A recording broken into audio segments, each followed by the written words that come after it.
Alright, well, I already explained the problem in the email, so we're just going to go ahead and get started and draw the forces. So we know that a 1 kilogram block is sliding down a 30-degree angle, and it takes 90 seconds for this to happen. And we also know an important fact is that there's no friction involved in this problem. So we know there are two forces acting on the brick. There's the normal force that goes perpendicular to the x-axis, which is, I made the x-axis equal just to this slope, and then the gravitational force, which is 1 kilogram times 9.8, which ends up being 9.8 newtons downward. Now I've made this slope, the slope that it's on, the x-axis, and this normal force perpendicular, the y-axis. Now we know that if this is 30 degrees right here, we know that this angle right here is also going to be 30 degrees, just from basic geometry.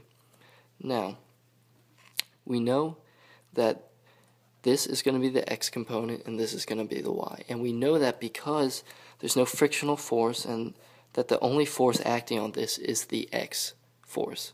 So let's go ahead and do the x. We know that the normal force times the sine of theta will give us that x. So 9.8 times sine of 30 equals x. And let's just do the y.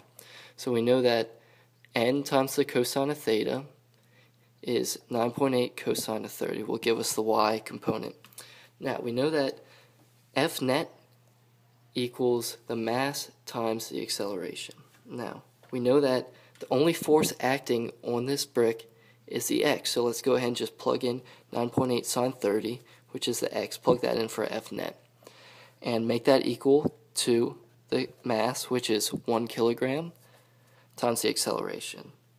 Now let's just solve for acceleration. We know that a equals 4.9 meters per second squared. That's our acceleration. Now that's not what we're looking for. We're looking for the velocity when this brick meets the end of this slope.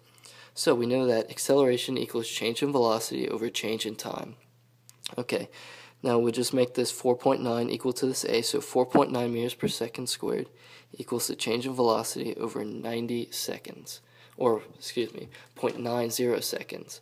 And just solving that algebraically, we end up with the velocity equals 4.4 meters per second. And that's how you solve this problem.